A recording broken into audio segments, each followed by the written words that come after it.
Good morning, everybody. Welcome to the news agenda, which hopefully hasn't had the sound failure for you that we just had here. Welcome to the news agenda on the second day from the Labour Party conference. And joining me today is South Shields MP Emma Lewell-Buck. Good morning. Thanks for joining us, Emma, who's battled through the traffic to be here. And we're going to discuss all the main stories of the day. Now, this is the People's Paper Review, so get into the comments. Let us ask us your questions. Let us know what you think, and we'll do our best to answer them for you. Now, one thing people may not know about you, Emma, before we get into the main stories of the day, is that you are a direct descendant, if Wikipedia has this right, of William Woodhouse, the man who invented the lifeboat. Is that true? That is true. I think he's my great-great-great-great-grandfather, and he invented it in a local church in South Shields, and his gravestone used to be out in the back of the church, and the priest brought it in for us to keep it nice and kind of cleaned it all up. And there's a rumour that he liked to drink and was foul-mouthed, so I don't know where I get it from. Who knows? That's fantastic. Direct descendants like that, absolutely brilliant. So she's also a staunch campaigner for things like WASPy women, food poverty, equal pay, and of course nuclear test veterans, which we're going to be talking about a bit later on.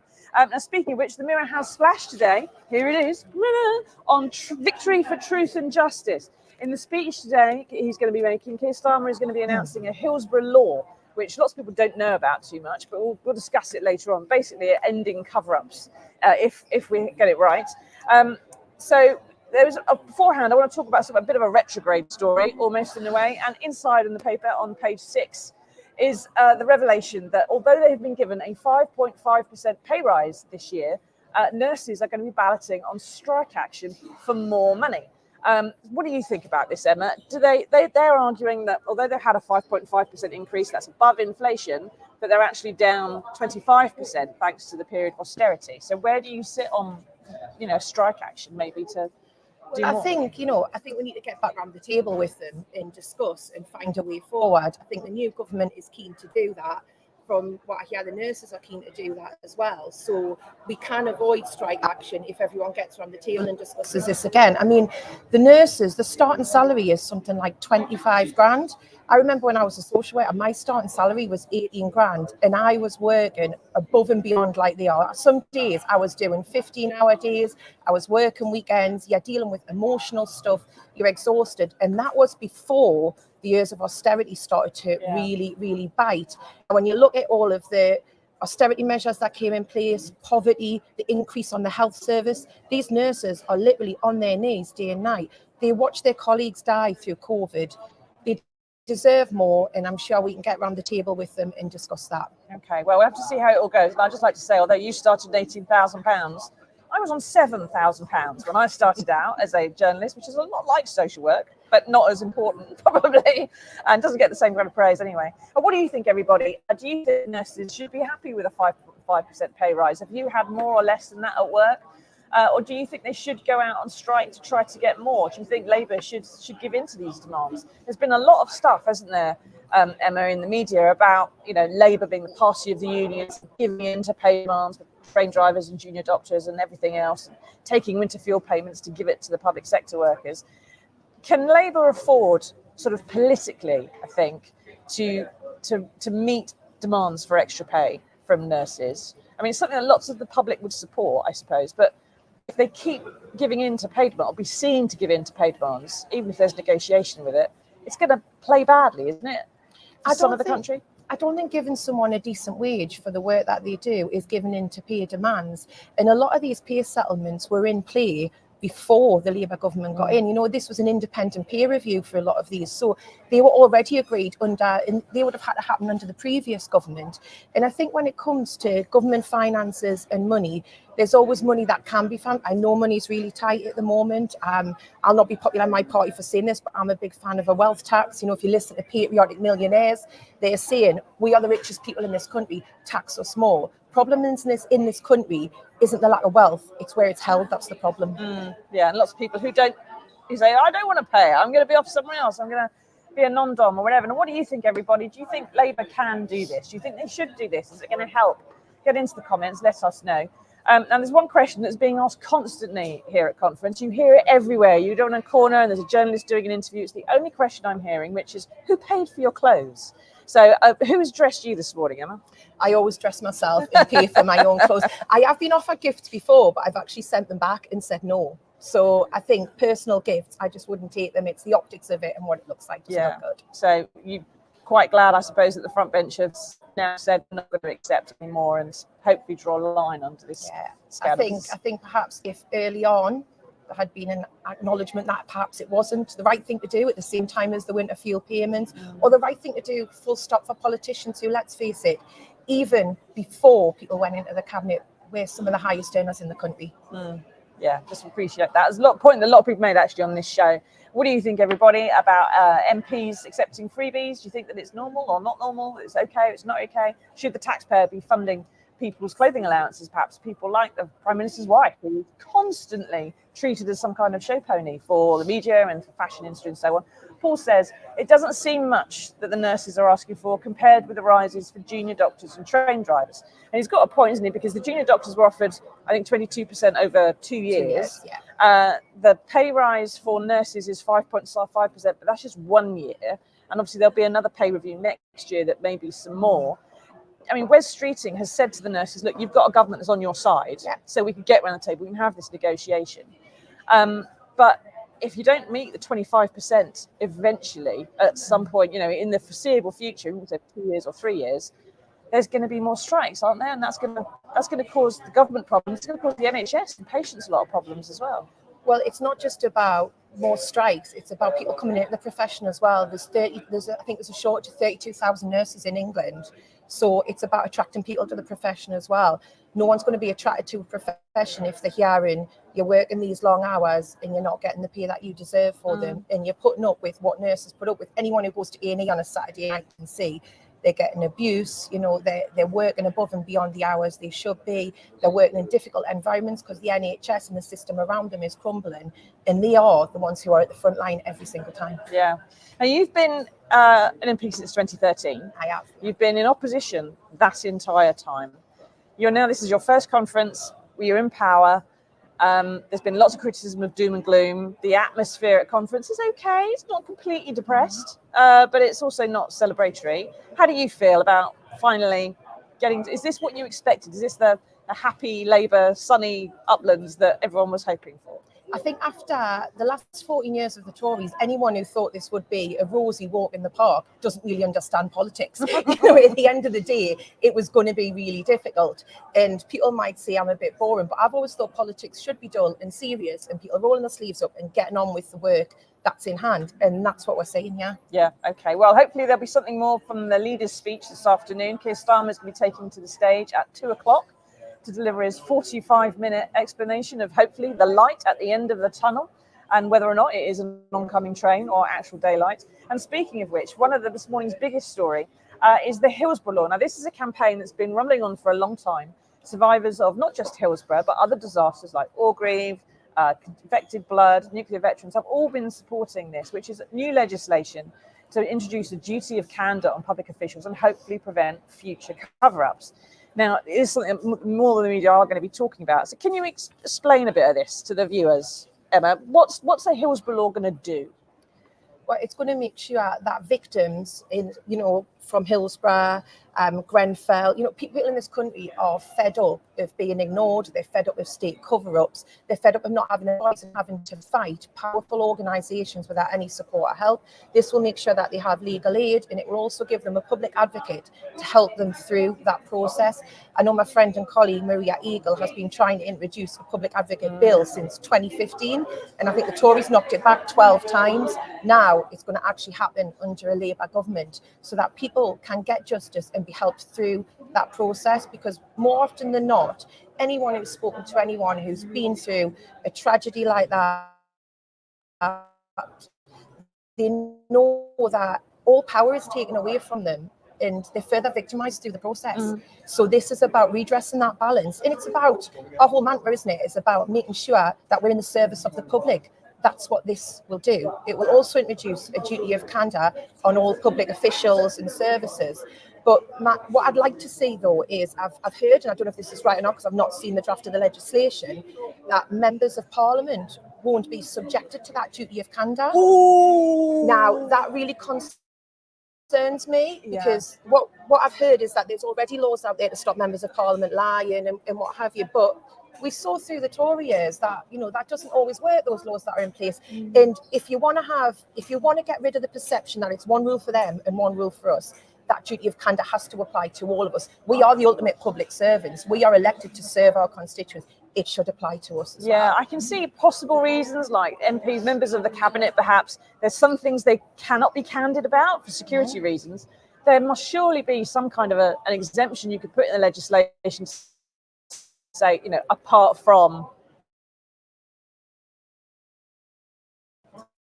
things. So perhaps it would mean into, the long list of grievances and scandals we've all witnessed are coming to a head with.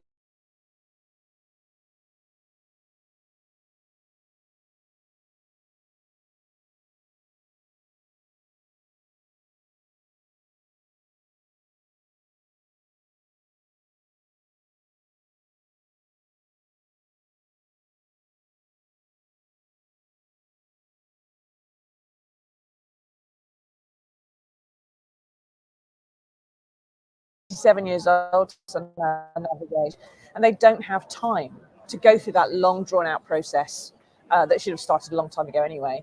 Do you have any faith that a Hillsborough Law would actually act quickly, shorten have with scandals that just seem to drag on for a decade? I think that's the point we need to be making in the chamber when the law passes through the House. We need to be making sure that nobody should die waiting for justice in this country. And that's what we're seeing time and time again, the infected blood scandal as well.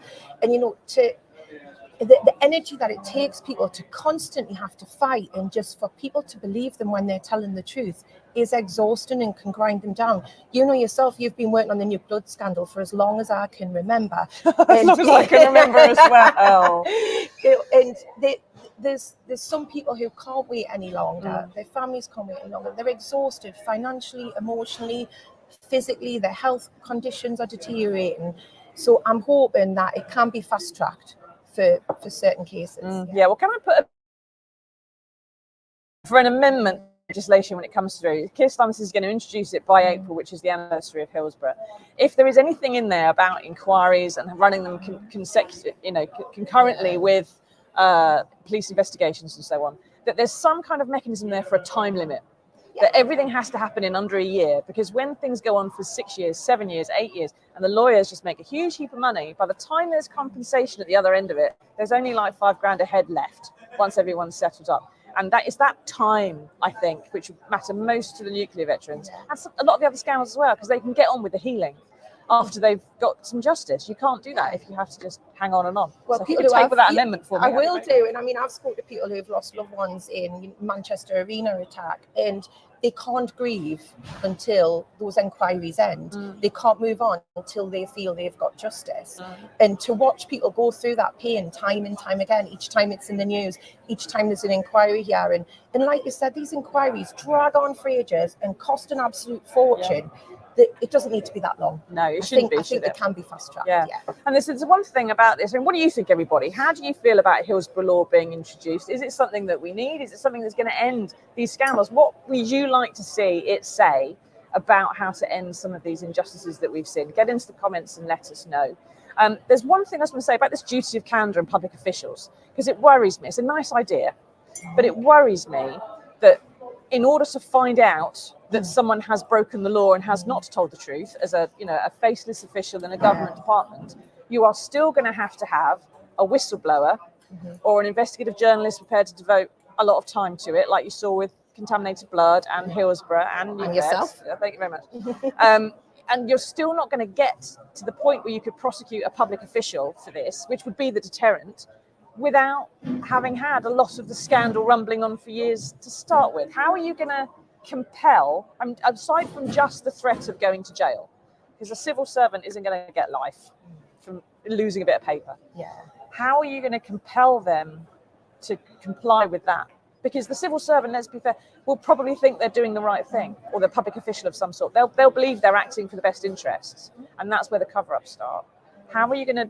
I think it's like with all these things, it's how do you then enforce it? How is it policed, for want of a better word? Yeah. But this is a starting point, isn't it? This is putting a marker in the sand and saying, we will no longer put up with this behaviour. As a country, as a government, we're not allowing this to happen anymore. You also will have legal aid for those victims. So there'll be somebody, fighting their corner on a regular basis, as well as the public advocate, which will add to that sense of that duty of candour, that someone's watching you somewhere and someone knows if you're not telling the truth. Yeah, well, that would be handy, wouldn't it? Now, the Sergeant Major on Twitter has said some lovely things. Starmer is the worst thing that's happened to this country in a long time. He's a dictator and his government is rotten from top to bottom. Millionaires are making decisions for the most vulnerable people in society. Is anyone in Labour not on the take? Emma, all yours.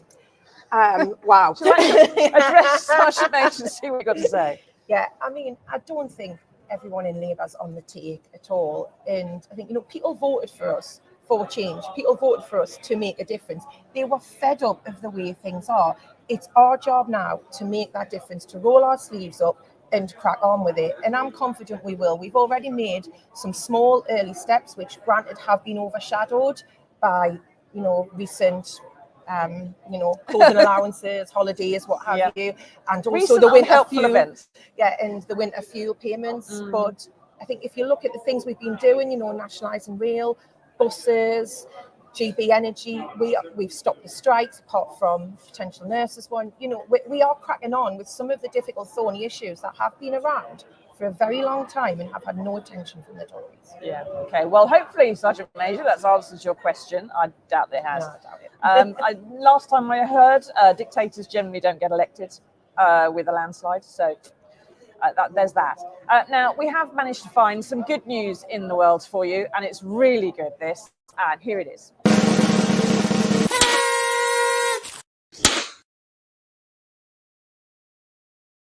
We've all been waiting for this period of hate and division and yaboo, childish, nasty politics to come to an end. And it found its purest form across the pond in the shape of that giant Oompa Loompa, Donald Trump.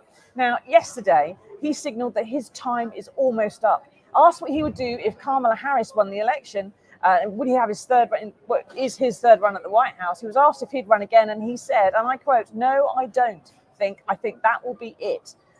Considering that if he wins, his time is also limited by the US Constitution and he can't stay more than another 5 years. That means, in theory, unless he changes the US Constitution and has a huge civil war in America, his time will be up. We will be shot of Donald Trump, finally, by the time of the next general election in this country. Emma, is this proof that just when you need it the most, a lifeboat will always turn up and rescue you? Oh, I like what you did there. I like it. Let's tie it off. I mean, the thing is, I think because we desperately want it so much, people, especially in the Labour Party, are, hoping Kamala is the next president. But if you look at how tight some of the states are and, how close this race is in some places, it may well be that he is president again. And, sometimes you have to work with people you disagree with. I do it on a regular basis. You sometimes have to sit down and talk to people who you don't agree with to find a way forward. Obviously, not what's happening here. And, this man's a criminal, though, isn't he? Or he's a racist. Yeah, and, there's all of those things, but that doesn't mean he may not see another term. So I'll wait and see what the results are before there's any kind of jubilation or And even if he does win, he's out by 2029. There's always another Donald Trump somewhere. His time will be limited, but and eventually, of course, mortality comes to us all.